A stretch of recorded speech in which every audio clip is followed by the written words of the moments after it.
अरे पूनम, अरे जरा पानी पिला देना। लाई। उमेश आकर बैठ जाता है और अपने गमछे से अपना मुंह पोंछना शुरू कर देता है और पूनम तभी पानी ले आती है।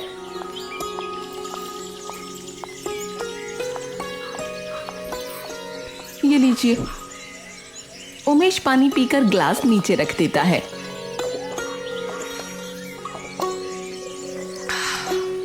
और बताइए कैसी चल रही है नए ट्रैक्टर से खेती?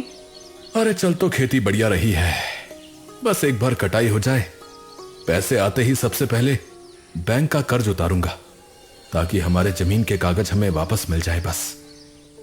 सच में? मुझे तो उसी की चिंता रहती है। पर अब की बार फसल अच्छी हरी भरी दिख रही है भगवान की दया से। बस 1 महीना और रह रहा है कटाई में, तब तक सारा सब कुछ ठीक रहे बस। अरे बस और क्या, भोलेनाथ का नाम जपते रहो, बाकी सब ठीक ही होगा। अगले दिन उमेश और पूनम आरती की थाल ले सुबह सुबह मंदिर पहुंचकर पूजा करने लगते हैं।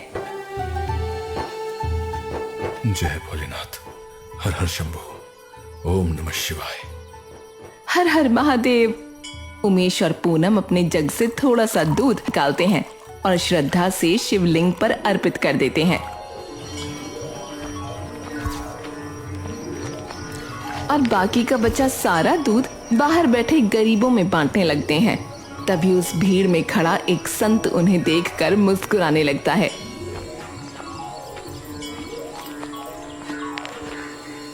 बस बच्चा, मैं तो यूं ही विश्राम करने के लिए बैठा हूं।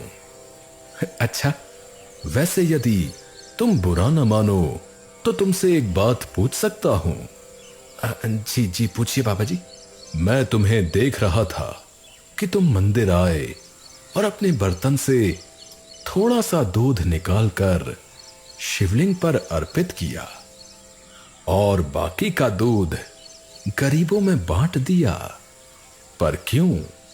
कोई और होता तो सारा दूध अर्पण करता, ये सोच के कि महादेव प्रसन्न होंगे। देखिए महादेव जी, मेरा ये मानना है कि महादेव को कब से मात्र दूध की लालसा होने लगी। महादेव ये थोड़े ही देखते हैं कि किसी के कलश में दूध कितना है, वो तो बस ये देखते हैं कि उस व्यक्ति के मन में उनके लिए कितना प्रेम है। तो क्यों ना थोड़ा बहुत दूध उन्हें अर्पित करके उन्हें दे दिया जाए जिन्हें आवश्यकता है। क्या हुआ बाबा जी? देखो, ये बात कितनी सरल है, परंतु समझता इसे कोई भी नहीं बेटा। ये सुनते ही उमेश और पूनम भी मुस्कुराने लगते हैं। तुम प्रतिदिन ही गरीबों में इस प्रकार दूध बांटते हो? जी बाबा, हम भी गरीब ही हैं, तो जितनी हैसियत है उतना ही कर पाते हैं। काहे ढूंढे सुख तू धन में, ढूंढ करुणा अपने मन में, और पाल ले सुख तू इस जीवन में। पुत्र, सुकून धन से नहीं, दया से आता है, समझ से आता है। भगवान ऊपर बैठे सब देख रहे हैं। जो भी हो रहा है किसी वजह से हो रहा है, ये स्मरण रखना।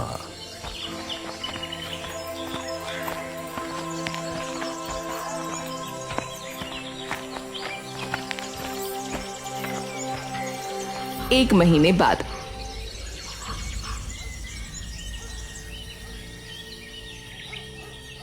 फसल की कटाई का समय अब बस कुछ ही दिन दूर था। अब बस कुछ दिन और दूर, फिर हमारे सिर पे से सारी चिंताएं हट जाएंगी। सच में? उसी रात उमेश और पूनम उस भयानक गरज में एकदम शांति से सोते रहते हैं।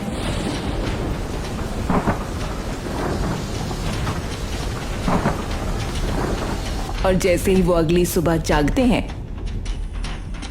उनकी पूरी दुनिया मानो उलट पुलट जाती है।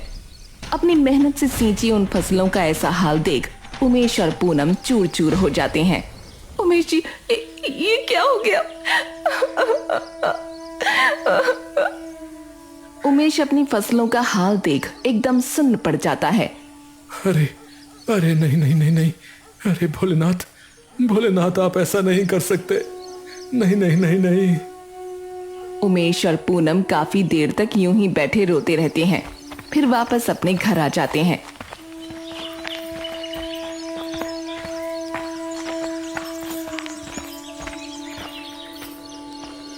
उमेश और पूनम चुपचाप अपने घर पर बैठे हुए हैं।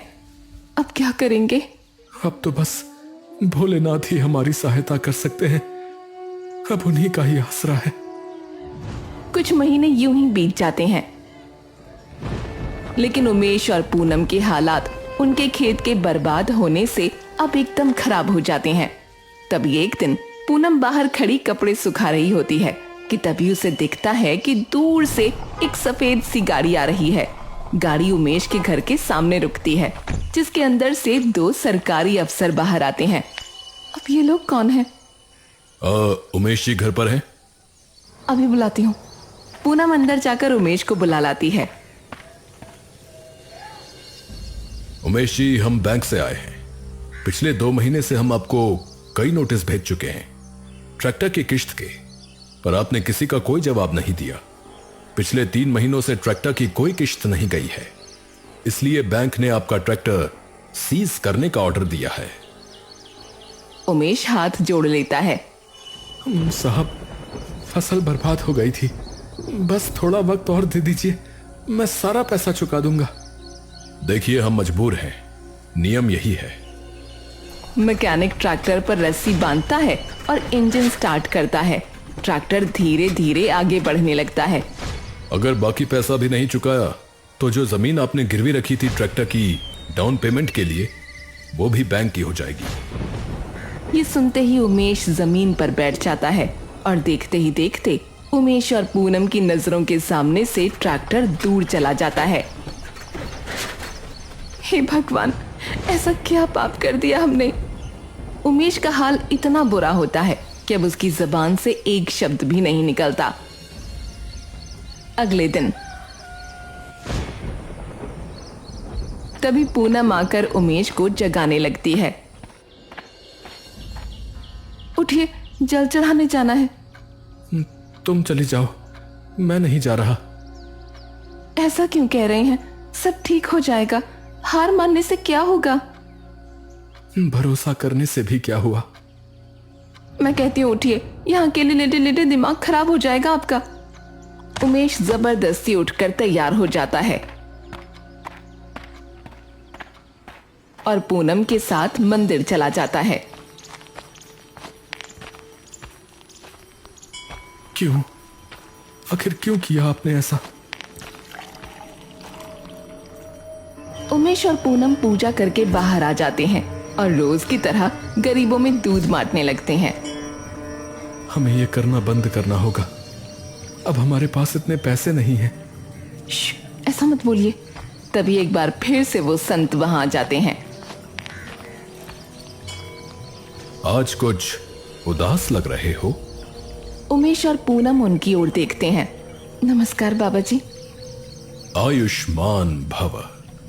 क्या हुआ? बाबा, मेरा एक सवाल है आपसे आज। पूछो। आपने कहा था कि भगवान सब देखते हैं, तो मुझे एक बात बताइए कि वो अगर ये देख रहे थे कि मैंने कितनी मेहनत की थी अपने खेत पे, कभी किसी का बुरा नहीं किया, मेरे से जो भी बन पड़ा उसी से मैंने गरीबों की सहायता की, सब सही था, फिर क्यों उन्होंने हमसे सब कुछ छीन लिया हमारा? और तुम्हें लग रहा है कि ये कहानी का अंत है? अब बचा ही क्या है बाबा? मैंने ये भी कहा था कि जो होता है किसी वजह से होता है। कंधे भी भगवान उसी के मजबूत करते हैं जिस पे जिम्मेदारियां बड़ी देनी होती हैं। अगर ये नहीं मिला तो क्या पता इससे कुछ बड़ा मिलना हो। कब मिलेगा बाबा? जब सब कुछ चला जाएगा तब? नहीं नहीं बेटा, जब वक्त सही आएगा। याद रखो, जो कुछ हो रहा है किसी वजह से ही हो रहा है। बस इतना कहकर वो बाबा वहां से चला जाता है। खेत चल के देख लेते हैं एक बार। अरे क्या करेंगे जाकर? देख तो लेते हैं, दोबारा से शुरू तो करना ही पड़ेगा ना। कुछ महीनों में ये जमीन भी चली जाएगी हाथों से, तो क्या ही फायदा। आप एक बार चलिए तो सही, ऐसे निराश होने से क्या ही होगा। पूनम उमेश को जबरदस्ती उसके खेत में ले जाती है जो पूरी तरह से बंजर हो चुका होता है। लेकिन तभी उन्हें दिखता है कि उनके सूखे खेत में एक गाय लेटी हुई है। ये गाय हमारे खेत में क्या कर रही है? पूनम और उमेश जल्दी से उस गाय के पास जाते हैं। अरे ये तो भूखी और प्यासी लग रही है। इसे घर लेके चलते हैं। हाँ हाँ चलो चलो। उमेश और पूनम किसी तरह उस गाय को अपने घर ले जाते हैं जहां वो उसकी अच्छी देखभाल करते हैं।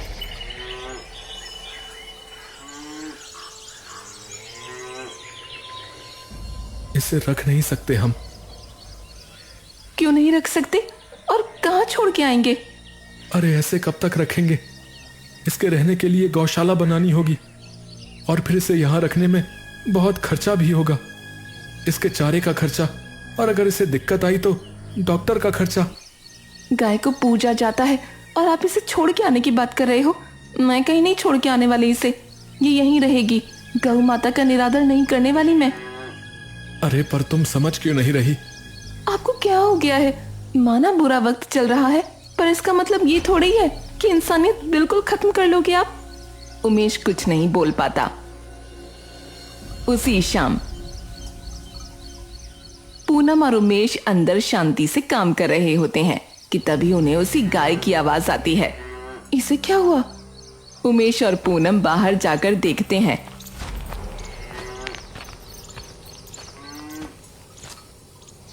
गाय जोर जोर से आवाज कर रही होती है। अरे दूध निकालने का टाइम हो रखा होगा इसका, इसलिए आवाज कर रही है। पूनम अंदर से एक बाल्टी ले आती है और दूध निकालने लगती है, लेकिन देखते ही देखते एक बाल्टी पूरी भर जाती है। अरे ये तो अभी और दूध देगी। क्या?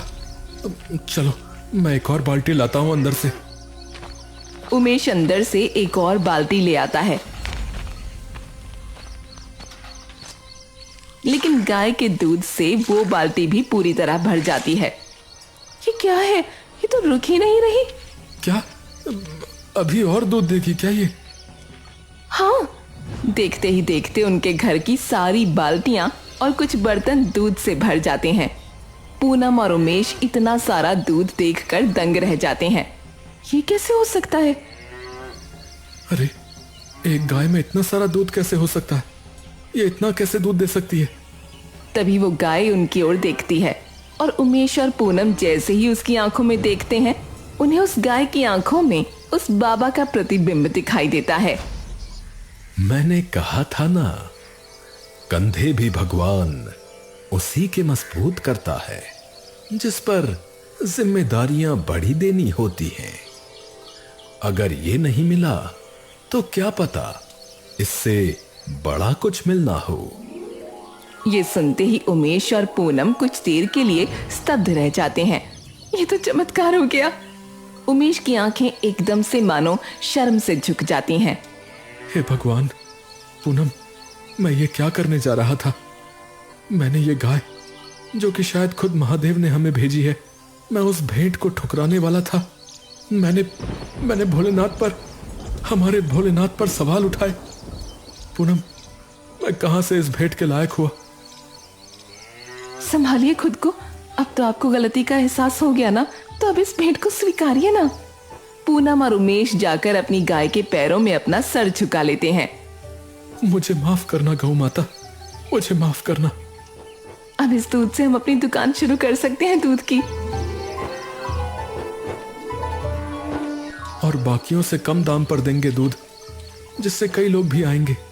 हाँ, और पनीर भी बेचेंगे। और अलग से दुकान भी खरीदने की जरूरत नहीं है। ये काम तो हम अपने घर से भी कर सकते हैं। पर उससे पहले इसका नाम भी तो रखना होगा कुछ। इसका नाम चंदा रखेंगे।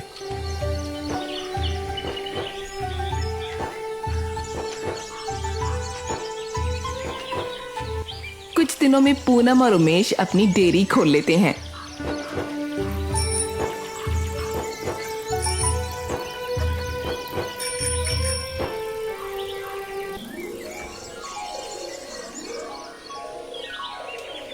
सुबह से बस कुछ ही लोग आए हैं, तभी सामने से उमेश के कुछ दोस्त आ जाते हैं।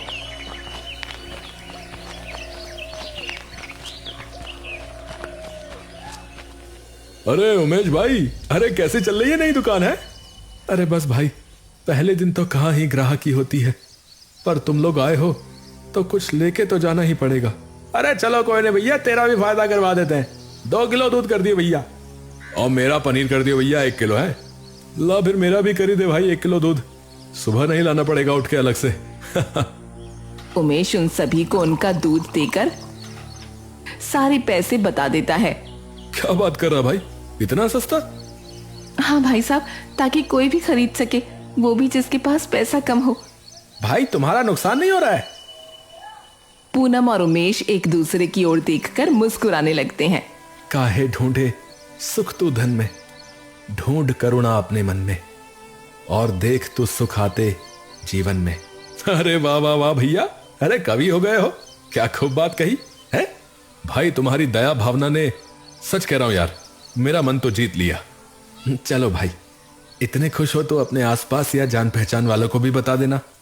अरे वो तो हम बता ही देंगे भैया, लेकिन तुम देखना रोज खुद ही भीड़ बढ़ती जाएगी यहाँ।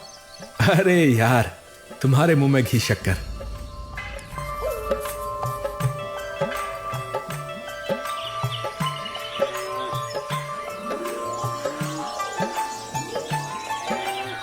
हे गौ माता, अपनी कृपा यूं ही बनाए रखना। कुछ ही दिनों में देखते ही देखते उनकी दुकान का नाम पूरे गांव में छा जाता है। तो दूध कहाँ से लेती है री? मैं तो हमारा वो दूधिया है ना, वही देने आता है। अरे इन्हें छोड़, तू भी चंदा डेयरी से दूध ले लिया कर, आधे से भी कम दाम पर देते हैं, और वो भी एकदम शुद्ध, बिना मिलावट का। अच्छा ले, तो फिर मैं कल ही मना करती हूँ अपने दूधिया को, उनके दूध में तो आधा पानी ही मिलता है। अरे भाई, खरा दूध दिया है, बिल्कुल खरा दूध। वरना तो सारा मिलावट वाला दूध लेना पड़ता था। वहीं पास खड़ा एक गरीब इंसान भी बोल पड़ता है। अब भैया, और अब तो हम भी रोज दूध खरीद सकते हैं। आपका बहुत बहुत धन्यवाद भाई। अरे सब भोलेनाथ का आशीर्वाद है भाई, मैंने कुछ नहीं किया। कुछ महीनों बाद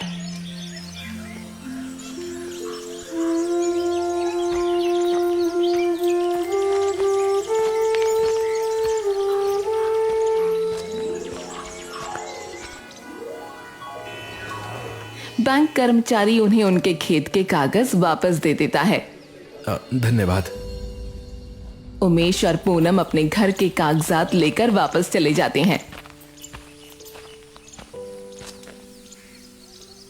कुछ वक्त तक सब यूं ही कुशल मंगल चलता रहता है, और पूनम और उमेश गांव में अपनी एक और दुकान अलग से भी शुरू कर देते हैं। लेकिन दूसरी ओर गांव के दूसरे दूधिया का धंधा पूरी तरह से चौपट हो चुका होता है। अरे दिमाग खराब कर रखा है इन लोगों ने, हैं? आज तो एक भी इंसान नहीं आया दुकान पे, सारा दूध यूं का यूं रखा है। अब तो जाकर देखना ही पड़ेगा कि माजरा क्या है, ये कैसे इतना सस्ता दूध बेच रहे हैं। कल सुबह सुबह जाता हूं देखने।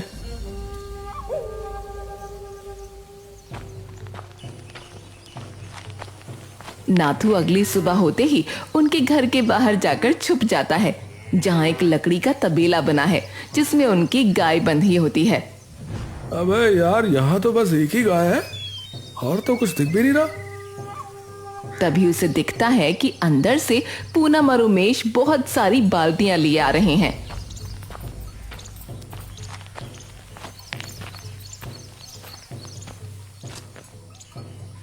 ओ भाई, ये क्या है?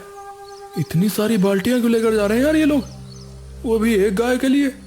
इतना दूध देती है क्या? और जैसे ही नाथू देखता है, उस एक गाय के दूध से ही वो सारी बाल्टियां भर जाती हैं, तो कुछ देर के लिए वो निशब्द रह जाता है। हाँ? चमत्कार! अरे भैया, ये तो चमत्कार है। नाथू ये सारी चीजें देखकर वापस चला जाता है।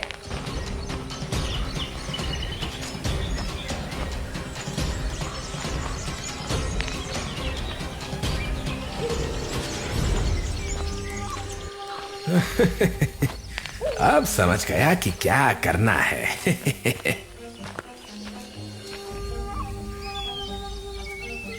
दोपहर होते ही नाथू देखता है उमेश और पूनम घर छोड़कर दुकान आ चुके होते हैं। तब नाथू चुपके से उनके घर जाता है, जहां उनकी गाय बाहर बैठी होती है। नाथू इधर उधर देखकर उसे अपने साथ ले जाता है।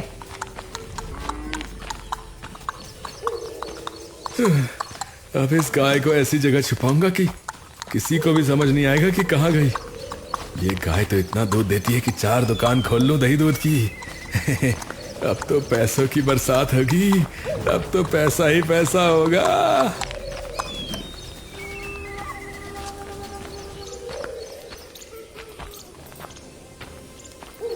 वहीं दूसरी ओर जब पूनम और उमेश शाम को घर आकर देखते हैं कि उनकी गाय वहां नहीं है, तो दोनों के होश उड़ जाते हैं।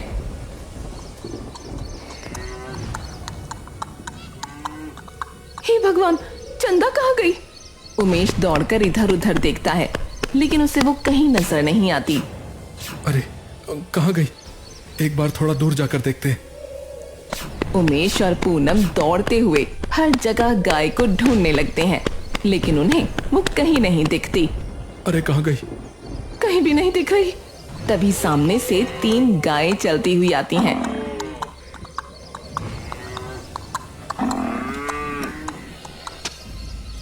इनमें तो नहीं है। नहीं, इसमें से तो कोई नहीं है।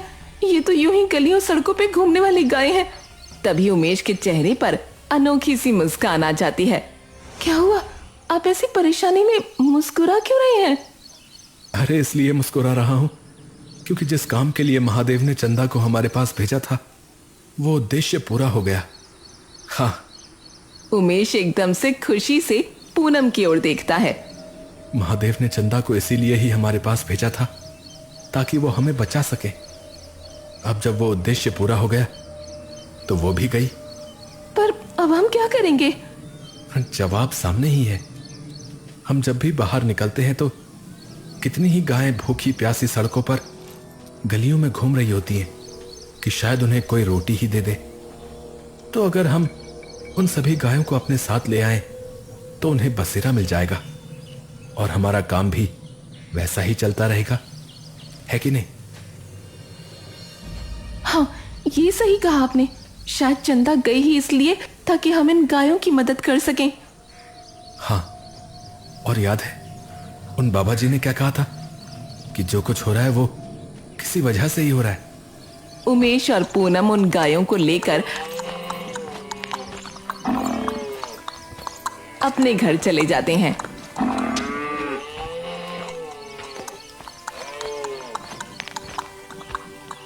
वहीं दूसरी ओर जब नाथू चंदा को ले जा रहा होता है, तभी अचानक चंदा भाग जाती है। अरे अरे अरे अरे छूट के कहाँ भाग रही है? अरे कहाँ जा रही है? नाथू उसके पीछे खूब भागने की कोशिश करता है, लेकिन वो उसकी नजरों से देखते ही देखते दूर चली जाती है। कुछ दिनों बाद कुंठा गांव के वृंदा और पारस तंग मन से जंगल से लकड़ी लेने जा रहे होते हैं।